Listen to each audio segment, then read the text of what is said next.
What's up, Game Dells? T-Chan here, and welcome to episode 25 of Game Dev Loadout, where I chat with today's most experienced game developers 7 days a week. We will learn about their background, the challenges they faced, and the tools they use to reach success. And today's featured guest is Jeffrey Howard. Jeff, it is go time. Are you ready?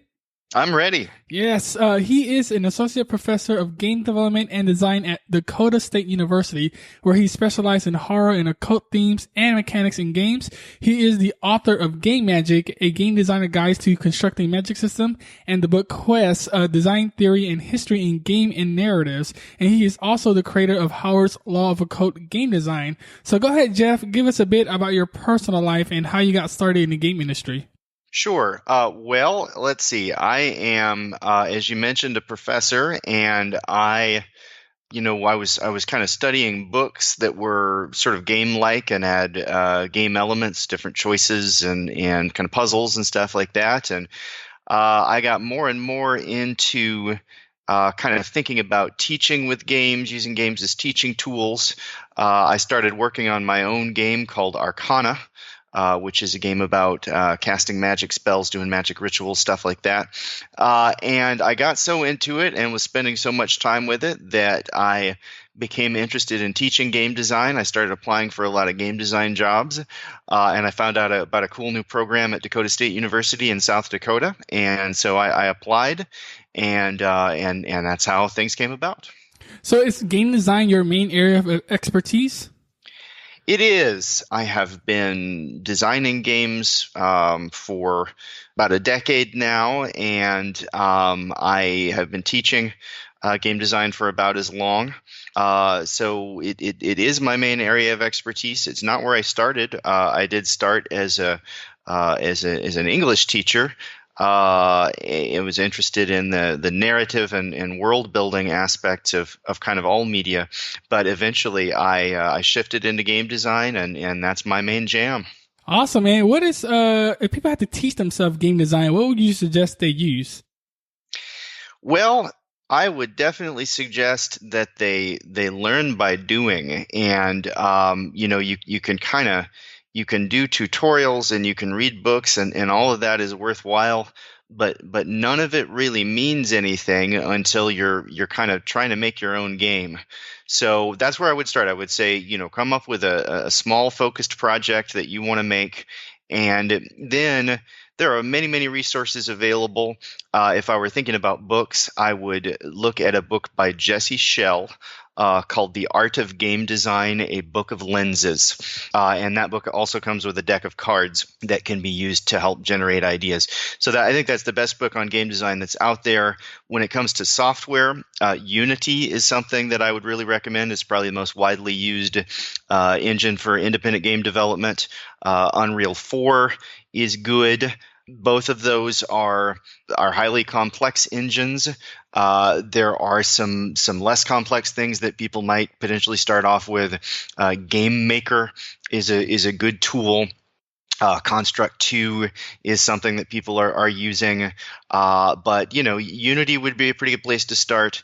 And I would say find a focus project you want to work on, and then gear all your learning toward that. Yeah, definitely. And when it comes to game design, what is something game devs should know about it? Because a programmer and game design are two different things. So what is something game devs should know about when it comes to game design? Well, I would say that game design is all of the decisions that go into making the game, whether it's art, mechanics, story, audio. All of those things are decisions that have to be made. And I would say that thinking about why you're doing things, why is it a particular mechanic that you're using, or why a particular art style, or why a particular audio, that thinking about the why is maybe the most important part about game design. Though I would also argue that game design and game development are so closely intertwined that they're almost inseparable. So a game designer should definitely learn to program. Even if they're not the lead programmer on the project, they will have a better sense of why they're making particular design decisions if they know how those decisions are going to be implemented. Yeah, it's always good to know a bit about the other positions in the company, like how they program, how they do the art. Like it's good to know everything, a little bit of everything in general. I think that's right. And on a small team, people are probably going to have to wear multiple hats. If there's a lot of art that's got to be done, well, maybe you got to make some art. If there's a lot of programming, you might have to program. So it's good to be flexible. What are common mistakes, even at a pro level, that people make? One challenge people can get into is not having a sufficiently focused game. I think a lot of people, when they start off, they want to make a game that maybe has everything in it. It's an RPG and a first person shooter, and it's open world, and it's got an amazing crafting system, and so we really tell our students in our program it's so important to be able to say what the core experience of your game is, and to focus everything on that core experience. If that core experience is horror, or if that core experience is overcoming difficulties, or if that core experience is challenging dungeon crawling, whatever it is, got to focus on that core experience. So that's probably the main one, is not being sufficiently focused. Scope is a big issue. How big the project is. A lot of people maybe play big AAA games. They play Overwatch, or they play League of Legends, and so they want their first game to be like that. And those games, those are made by hundreds of people with budgets of millions of dollars. So, really reining things in terms of the scope, that's a really important thing to do also. Yeah, do a scope that's realistic, I guess, or possible for you. Don't don't start off with a big idea or AAA game or something like that. Yeah. And overall, what are your key principles for better game development? Because focus is definitely one of them. What are other key principles you think for better game development? Better principles for game development. At DSU, we like to talk about the idea of integrated or systemic design, and that's the principle of all of the parts of the game have to fit together to create that core experience. And so, if you are making a dark, horrific game, then you don't want cartoonish sounding music, probably. Yeah. That kind of thing. Everything has to fit together. The mechanics need to go along with the story, needs to go along with the audio, needs to go along with the gameplay. Another principle of game development that I think is just absolutely crucial is the notion of maintaining really good communication on a team, which is arguably the hardest part of making games, is keeping everybody on the same page, everybody knowing how their part fits together with somebody else's part. And then a third principle that kind of goes along with that, people talk about agile development as a software development principle in general. And that's just the idea of being willing to change the design based on player feedback, based on what's happening in your development. So instead of writing a 500-page design document and then just being absolutely wed to that, there's the willingness to make small prototypes and to change the design of those prototypes based on feedback that you're getting from your players. Oh yeah, there's so many things that go into game development, and creating a game can be very long and difficult. So I'm pretty sure you have bad moments. Give us that personal experience of your most difficult moment, and it could be an obstacle or emotion you have to overcome. Be detailed and give us that story. Yeah, well, I've had a lot of difficult moments. I would say biggest challenge for me is when I hit kind of a roadblock in terms of programming. I am kind of especially focused on sort of narrative and world building in my games, but sometimes I will need to do something, very simple, like I will need to get an inventory system where I can grab stuff out of the inventory and I can drop it on a place in a magical temple to make a spell happen or something like that.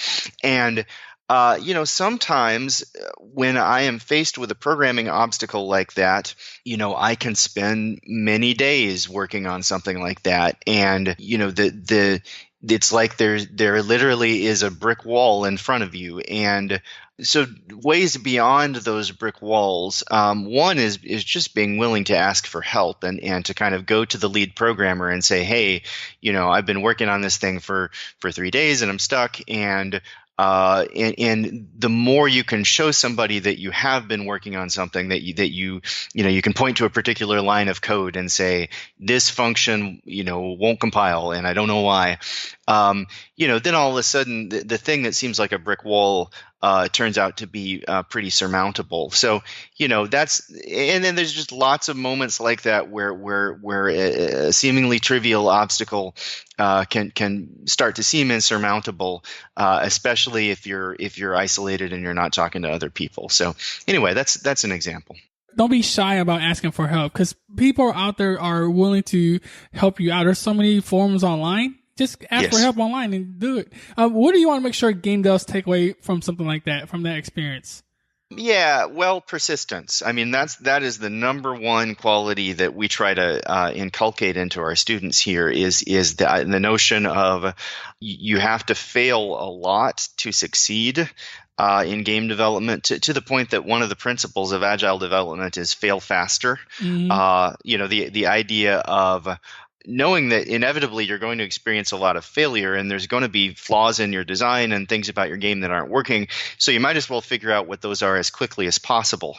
So persistence, failing faster, those are things to take from it. And then also, it is really important to ask for help, but be sort of careful who and where you ask for help. There is a lot of good information on the internet. There's a lot of not so good information on the internet, and being able to kind of tell the difference between somebody who knows what they're talking about and is really trying to help you versus somebody who's just really opinionated, on a forum or something. That can be crucial. So yeah, those are three things to take from it. That's actually a great point. You want to go to the right person and not the wrong person, because they might give you completely wrong information on the subject you're trying to get after. Yes, I think that's true, and a lot of times, I think the people who seem most sort of certain about their answers, or who are most insistent that their answer is the right answer, are the people who maybe know the least, and then the people who know the most a lot of times are the people who recognize, well, there's a lot of different ways you could do this, and which way you choose kind of depends on what you want to do. So, beware of false confidence is a thing I would say. Ooh, yeah, game devs, remember this. That is very important. And when people, when they fail, sometimes they get really demoralized and they just stop continuing. What do you do or tell them to keep that morale up and keep pushing forward, stay persistent, like you said? I think a lot of it comes back to the original vision for the game, or maybe even just the original vision for why people wanted to do game design. So, think back to that favorite game that really got you excited when you started off. Think back to the initial feelings of excitement that you had when you came up with your game idea. We often encourage our students to do elevator pitches of their games repeatedly. An elevator pitch is when you explain the core experience of the game, like in a couple of sentences. And you don't just want to do that at the beginning of the process. You want to do it repeatedly to keep coming back to your core experience. And it might be especially useful to do it if you feel stuck or demoralized. Just come back to what was the core vision that made you excited about the game in the first place. Now, let's transition a bit to a personal note. What is the best investment you've made? And it could be investment of money, time, or energy. And how did you decide to make that investment? Yeah, that's an interesting question. Investment. Well, I would say that investment of time in my own game design projects is the best investment that I've made. I think sometimes that there's an awful lot of people trying to sell an awful lot of things, sell fancy hardware, sell fancy software, with the idea that somehow that will be kind of the magic silver bullet that solves all your game design problems. And money is certainly useful, but when you're an independent game developer, your budget a lot of the times isn't very big, or it may be close to non-existent. And so kind of the magical tool that you've got there is again persistence and time investment. So, in my own game design projects, a lot of times during the year, I don't have much time to work on them because I'm teaching full time. But over the summer, I just kind of go great guns, and I get up in the morning and I work all day, and I work on the weekends, and I think that people will find that if they are willing to invest the time, that they will eventually experience some form of success. Take your time away from like watching movies or something or playing game and actually take the time to start making the game. You will see results faster that way. I think that's true. I mean, I also think it is important to relax and feed your brain. It's good to consume other media. It's good to watch movies. It's good to play games. And yet, I think that any person who is doing game design as their primary activity going to play a lot less games. They're kind of transitioning from being mostly a game player to a game maker. And the video game business is booming. What is the one thing you're most excited about today in the game industry? Yeah, well, there's a lot of things, but if I had to pick one, it might be the prevalence of independent game developers, independent game design that are not really attached to major AAA companies. The idea that there are platforms out there like itch.io where people can share very strange, very small games that 10 years ago there'd be very little way to share something like that and get it out there.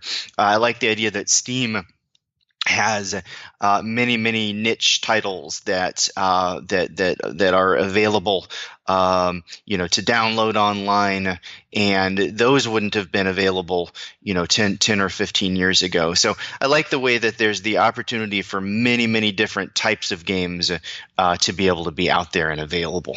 Yeah, I can't wait to see what more indie games will be out in the future. Yeah. Awesome.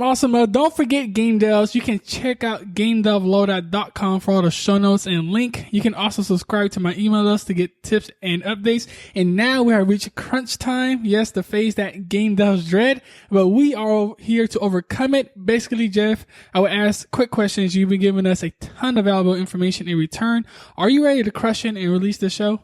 Sure. Yeah. What was holding you back from becoming a game developer? I think that had to do with maybe not knowing that was a career path at all. I mean, I was very passionate about games and game development when I was a young teenager. I really had no idea that there was such a thing as universities where you could go to school for that or anything like that. So I think the major thing that was holding me back was just not knowing that was a possibility.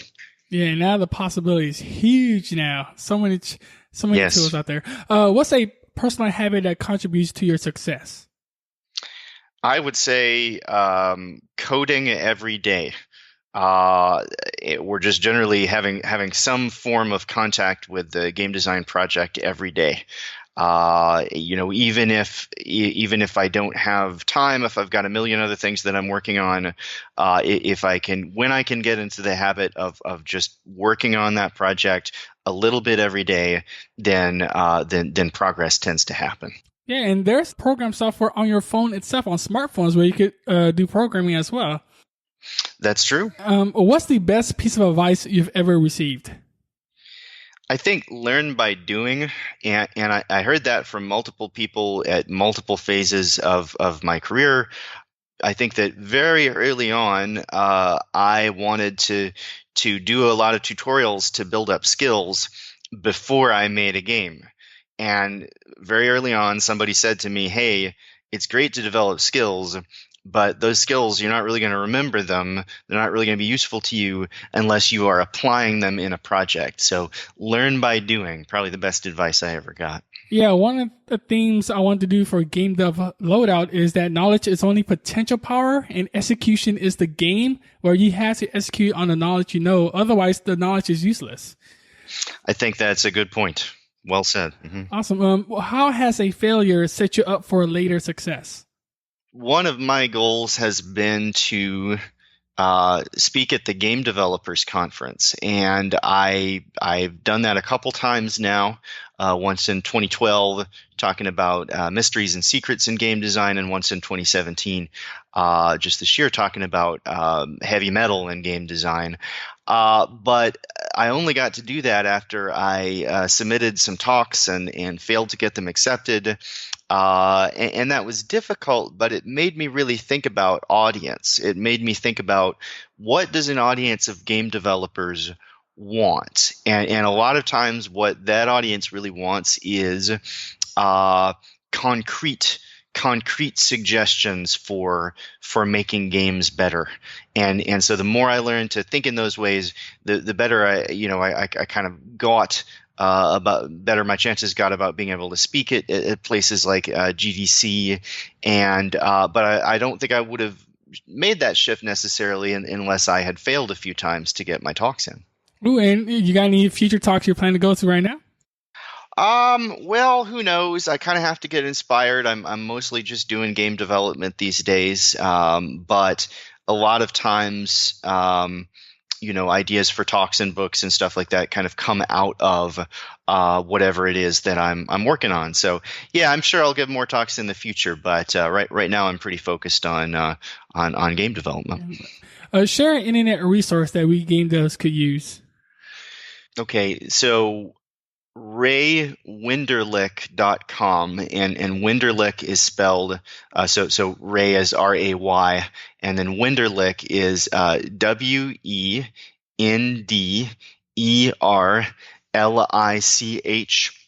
So raywinderlich.com, and he's got a bunch of good Unity tutorials that are text-based. And I like text-based tutorials that you read better than I like video tutorials, because video tutorials I'm always having to pause and maybe the audio's hard to hear or whatever. And text-based tutorials you can kind of do at your own pace. So anyway, I like that site a lot. But there's many good tutorial sites out there. Ooh, I love that alternative for a text-based tutorial. I definitely need to check that out. And I will link that up, game devs. Now, this next question is a bit of a doozy, so take your time if you need to. Imagine you woke up the next morning in a brand new world and you knew no one. You still have all the experience and knowledge you currently have today. Your food and shelter is taken care of, and you have a laptop. What would you do step by step on the path to become a great game developer? Well, I might do pretty much what I do over the summers, which is just get up and work on my game. And I guess the tough part about the scenario you envision is the part about not knowing anybody. Because it is important to be able to ask questions and connect with people. And so, for connecting with people, for networking, I think that I would leverage the power of the internet, leverage the power of social media. I think that I would be on different Facebook groups related to games that I like, to game developers that I like. I think I'd be all over Twitter, following game developers that I admire.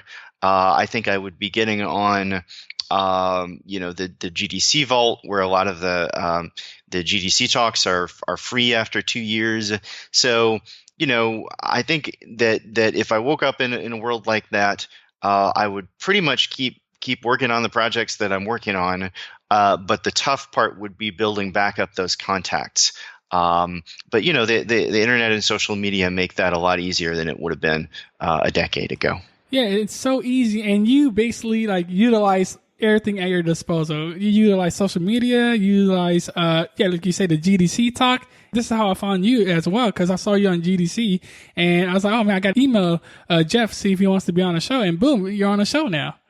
Yeah, and that's an exciting part about the internet and everything, and it's important to be nice and courteous to people, and you've certainly been courteous to me, and I think most people in the game industry are pretty kind and willing to help, but they're also really busy. So yeah.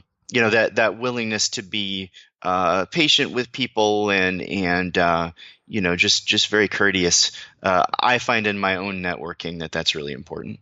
Definitely. Now we have reached the end.